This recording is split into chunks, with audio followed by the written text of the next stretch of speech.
Hey there, this is Amanda with This Art Called Life. So today I want to dive into a topic that is really of the utmost importance in this day and time.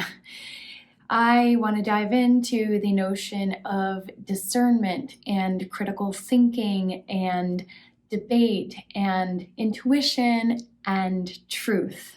Because right now, there is so much confusion going on in the world. There's so much questioning. There's so much silencing as well.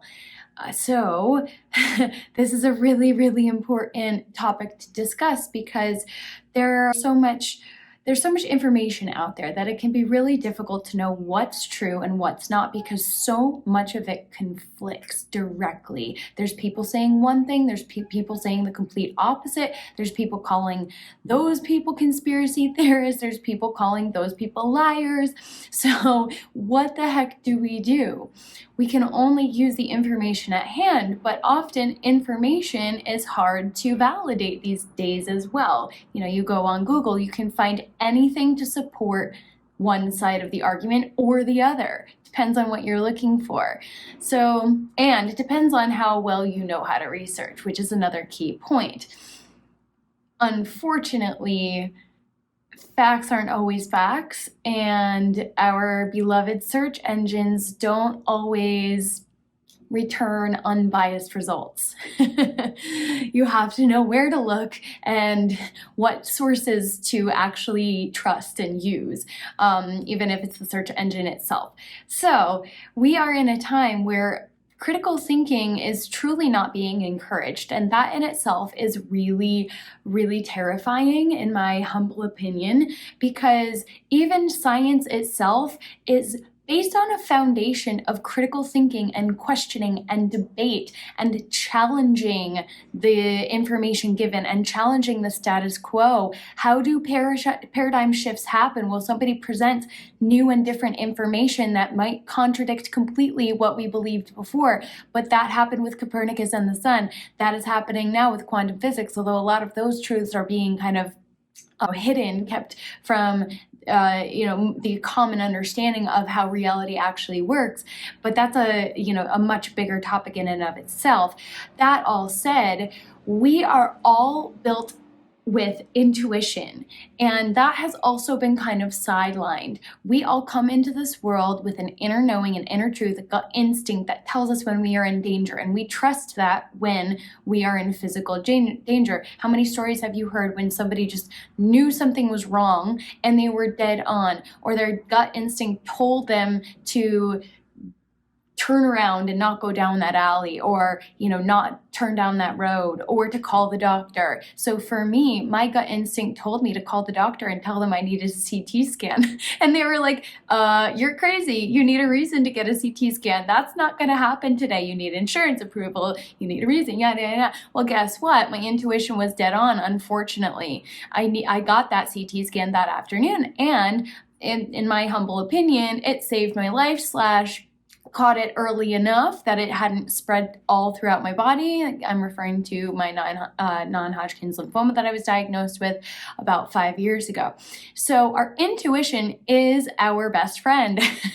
But most of us have become so disconnected from that because there's a lot of information that comes to us through our gut, and our gut has become so unbalanced because of chemicals, because of antibiotics, because of pesticides, because of hormones. Everything has been so corrupted and out of balance, and we are just taking in so much toxicity that our guts are completely out of balance. And when our guts are out of balance, when we're disconnected from our gut, we're disconnected from our intuition, and that also blocks the gut-brain connection. So if our guts are out of balance, our brains are not working optimally. So we're not able to think as critically. We're not able to question. We don't think to question. So we are living in a time when we really, really have to take a step back and question the narrative, because the narrative is just telling us to be scared and to stay inside and to sit in a little box and be scared and to take these toxic things to quote unquote protect our health. And we just don't even question what's in these things. We don't question the packaged and processed food. We don't question the pizza that they're enticing people to get, certain injections that have very little validation at this point in time. We don't know long-term side effects. That's the truth. And if we actually took a step back and really dug down and looked at the facts in front of us, we would question everything that's happening right now. Many people are just simply not doing that. They're just trusting the people who are in it from the money, the people who are in it for the power, the people who are in it for, the control. And the less we question, the more we are encouraged to stay in a state of victimhood, the more we are out of our own power. So this is really about coming back into our power center. This is really about reclaiming our power and reclaiming our lives, because if we are stuck in a little box, that is not a life. We are not living a life, and we are having that life just taken from us little bit by little bit. It is just a step above slavery where many people are existing at this moment. Barely. One could argue that many people are already in that state. They're not even aware of it. Because they're locked in a different kind of box. They're separated from their intuition. They're separated from their soul. They're separated from their spirituality. So this is something that we have to think really, really deeply about, and use a great deal of discernment. Discernment is also very, very key. Even people who are, quote unquote, awake, if you want to use that term, or in tune with their intuition, there's a lot of information on both sides that we must question. So, and I don't even want to go into this side versus that side. I think we need to transcend this like polarized reality of you're on that side or you're on that side. That's actually another illusion to keep us in fear, to keep us in anger, to keep us in hatred, to be pointing and blaming, pointing fingers and blaming the other side for XYZ. And, we should be having discussions about these ideas. We should be having debate. When we are discouraged from hearing another opinion, when we are discouraged from hearing an alternative point of view, that is a dangerous territory to be entering into. That is called totalitarian dictatorship. That is called communism. That is called socialism. That is called another country in this world that has kind of taken over. We don't want to go there, do we? I certainly don't. We've been warned about this in books, and we do not want to see history repeat itself in other ways as well. We are slipping down a very slippery, dangerous slope right now.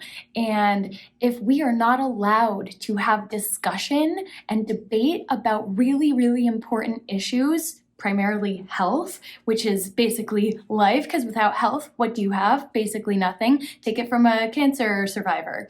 Without health, you have nothing. So when our primary issue at hand is health, we need to be having discussions. We need to be having debates. We need to be able to see different perspectives and to understand the different points of view, because if there's a few people saying that, oh, this is crazy, okay, yeah. But if there's hundreds and thousands of billions of people saying, wait a second, I'm not sure this is right, because we're tapping into our intuition and saying something is not right here. We should all be at that point right now of our intuition knowing that something's not right. But the thing is, so many of us have been disconnected from our intuition, and we're not allowed to question. So this is a very, very strange state of reality to be confronting. The fact that our world is where it is now is insane. It's bizarre. But we all signed up for this. We are here. We are lucky to be living on planet Earth in this moment, in this very moment in time, as wacky and wild as it is. So what can we do to take our power back? This is so important. How do we discern truth? We tune into our intuition. Our intuition is our gut wisdom. It's our heart knowing. Our heart wisdom is the most powerful wisdom there is. So when we tune in and we trust our gut, that is the truth. That is the truth with a capital T. Our gut knows, our soul knows, our heart knows all. But so many of us have been disconnected from that. So how do we reconnect? How do we heal that connection? We first and foremost eat clean. We detox all those chemicals out of the body. We start to be really mindful of what we're consuming. Also, maybe turn off the news for a little bit and get out of that fear state, get out of that stress state, and really heal these many layers of disconnection that have been occurring. There's been a lot of conditioning, there's been a lot of chemicals. So get yourself out of that control state, that fear state, and into a clear, clean, healed state. And then you will know the truth and you will know exactly what is true without having to lean on outside resources. So yeah, I am sending lots and love, lots and lots of love right now, because this is a really wild, crazy time to be in, and there's a lot of work to do, but there's a lot of hope. And I know that, I am healthier than I've ever been, and I trust my body, and I know that I get plenty of vitamin D, which I'm going to say this in probably every video because it's such a simple thing. Take a little bit of a supplement if you have that available and get natural sunlight on your skin without sunblock every day, and your health is just going to go up. You're going to be able to resist most disease, fight off most disease, and your body is going to be able to naturally heal itself. So it's totally doable. That is one tiny step that makes a massive difference. Every single COVID patient has been found to be deficient in vitamin D, or at least 80% were deficient. I can guarantee you every single one was low. Every single cancer patient deficient in vitamin D. I was super low. That's the first thing I did. I started taking mass amounts of vitamin D when I found out through an energy healer as I was going through the diagnostic process that my vitamin D levels were very low. Guess what? Staying inside, that's going to keep your vitamin D levels low. So start to tune in with what is logical, what makes sense, and then what you actually know to be true when you sit with it and you start to think about what is life really about and why are we here and what is actually going on around us right now. So I encourage you to step out of a state of victimhood, to step back into your power, to take responsibility for your health, to take responsibility for your life, to take control of your life again, to tune in with yourself and think about what is important to you, what are your values, and to question whether these align with your values, the current narrative and the current state of control, whether that's actually aligned with what you know to be true in your heart. So I personally feel it is out of alignment what is happening right now. So sending you so much love, and I also have resources that are linked below. Subscribe, like, so that this video can reach more people. If it resonates with you, please share it because I think this is an important topic. Thank you so much, guys, for tuning in. Sending you so much love, light and love, guys. This is what we have to lean into. I'll see you soon.